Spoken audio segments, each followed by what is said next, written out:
Well, welcome to this week's Bushel Up, and Brandon here coming to you from Aurora, and quite honestly, this is the most important Bushel Up segment we'll do all year. The reason I say that is we're going to skip talking about corn and talk about something that's really important, and that's your safety. I enjoy talking about how we raise more yield. I enjoy talking about some of the practices we're doing out here, but the most important message I can give is just that reminder, be safe. It's Farm Safety Week here. Boy, over the course of my career, I don't want to count how many accidents that have occurred and lives that have been lost. I can think of 5 accidents that I know of that have happened involving railroad crossings. To me, that's one of the biggest hazards we have out here. We often focus on equipment. We often focus on, making sure we have safe operating procedures. But railroad tracks are a big hazard for us. And so please slow down, stop. Railroad tracks are a way of life around here. That's how we move our grain. So as we haul in and out of grain elevators, chances are we're going to be crossing railroad tracks. And we have one right behind us here at Aurora that scares me every time we have a tour. It's a little bit of a blind intersection, and trains are going both ways at a high rate of speed. So watch your railroad crossings, please, especially with semis. A lot of blind spots.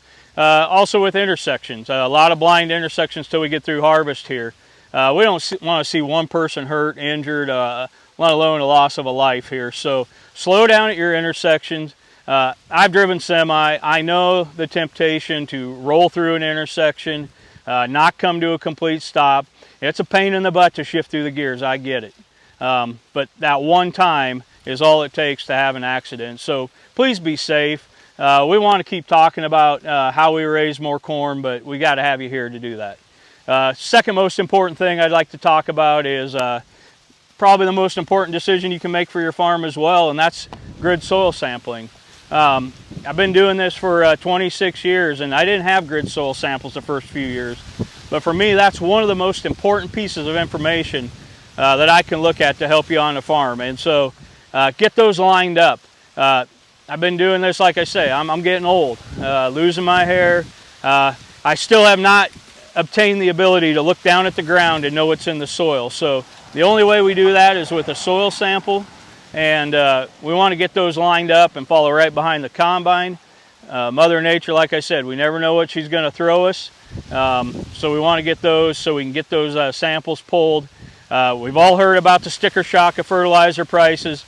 This is a big year to make sure we have current samples, and if we need to apply fertilizer, we need to apply it. We still have a good market for our corn, so we don't want to leave bushels on the table, but we also don't want to be over applying. So get your grid samples lined up, talk to your location, but most importantly, be safe this harvest. We're getting in full swing here. It's going to be flying time here, and we just want everybody to take your time. And we want to see you this winter at our meetings.